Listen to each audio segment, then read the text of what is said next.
Saturday எபிசோடில் என்னெல்லாம் நடந்திருக்குன்னு எனக்கு ஒரு சில அப்டேட்ஸ் கிடச்சிருக்கு. ஸோ எனக்கு தெரிஞ்ச அப்டேட்ஸை நான் உங்கள் கூட ஷேர் பண்ணுறேன். தப்பாக இருந்தால் மன்னிச்சிக்கோங்க. ஃபஸ்ட்டே சொல்லிடுறேன். எஃப்ஜே தான் எவிக்ட் ஆகிருக்காங்க அப்படிங்கிற மாதிரி ஒரு நியூஸ் வந்திருக்கு.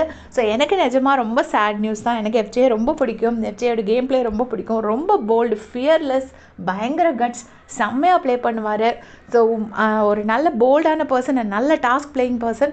ஸோ ஆனால் வந்து அவர் அன்ஃபார்ச்சுனேட்லி எவிக்ட் ஆகி போயிருக்காரு. அது எந்த அளவுக்கு உண்மைன்னு தெரியாது. எதுக்காக சேனல் வந்து ஆதிரையை சேவ் பண்ணாங்கன்னு நமக்கு தெரியாது. ஏன்னா ஓட்டிங் படி ஆதிரை தான் லீஸ்ட்டு. அப்படி இருக்கும்போது எதுக்காக எஃப்ஜே எவிக்ட் பண்ணாங்கன்னு தெரியாது. அல்ல கடைசியில் ஆதிரையை தான் எவிக்ட் பண்ணுவாங்களான்னு தெரியாது. பட் வந்த நியூஸ் படி எஃப்ஜே எவிக்டட்னு சொல்கிறாங்க.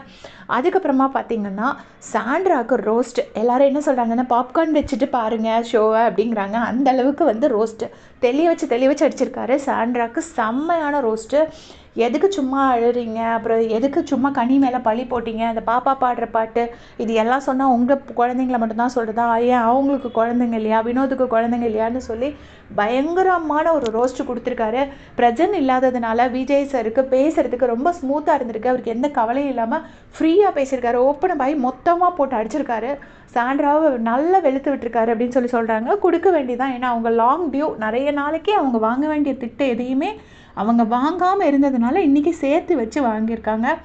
அதுக்கப்புறமா வினோத் அண்ணாவுக்கு ஒரு பயங்கரமான அப்ரிசியேஷன் ப்ளஸ் அவரை ஒஸ்ட் பர்ஃபார்மராக சூஸ் பண்ணதுக்கு எதுக்கு அப்படிங்கிறத பற்றி கொஸ்டின் பண்ணியிருக்காருன்னு சொல்கிறாங்க. ஏன்னா வந்து அவர் வந்து கேப்டனாக அவரோட சைடில் இருந்துட்டு அவர் நிறைய கரெக்டாக தான் பண்ணார். நிறைய விஷயங்களில் வந்து அவர் எவ்வளோ பெஸ்ட்டை கொடுக்க முடியுமோ அவ்வளோ பெஸ்ட்டை கொடுத்துருந்தாரு. ஒரு சில இடத்துல தப்புகள் நடந்துருந்துச்சு, அது இல்லைன்னு சொல்ல முடியாது. கண்டிப்பாக ஒரு சில தப்புகள் பண்ணியிருந்தார். பட் அதர்வைஸ் பார்த்திங்கன்னா சூப்பராக பண்ணியிருந்தார். அதனால் அதையும் தாண்டி அவர் எதுக்காக ஒஸ்ட் பர்ஃபார்மர் கொடுத்தீங்க அப்படிங்கிற மாதிரி கேட்டிருக்காங்க. அப்புறம் கனியக்காவுக்கு பயங்கரமான கிளாப்ஸ் கிடச்சிருந்துருக்கு. அந்த விஷயத்தில் கனிக்கு ரொம்ப சப்போர்ட் பண்ணியிருக்காரு. அண்ட் வினோத் அண்ணாக்கும் ரொம்ப சப்போர்ட் பண்ணியிருக்காரு.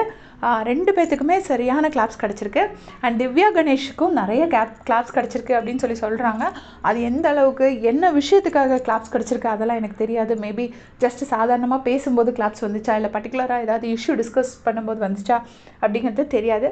இதெல்லாம் தான் எனக்கு சாட்டர்டே ஹேப்பனிங்ஸாக கிடச்ச நியூஸு. வேறு எதுவும் கிடைச்சா உடனே அப்டேட் பண்ணுறேன். தேங்க்ஸ் ஃபார் வாட்சிங். முன்னாடியெல்லாம் ஒரு பர்டிகுலர் சோர்ஸ்னால் அப்படி மட்டும்தான் கிடைக்கும். இப்போ ஆளுக்கு எடுத்து விடுறாங்க. அதனால கரெக்டாக நமக்கு கெஸ் பண்ண முடியாது. அதனால தான் பயந்து போய் போடாமல் இருக்கிறதா. எல்லோரும் இருந்தாலும் நீங்கள் எல்லோரும் கேட்கும்போது சொல்லணுமேன்னு சொல்லி போட்டிருக்கேன். தேங்க்ஸ் ஃபார் வாட்சிங்.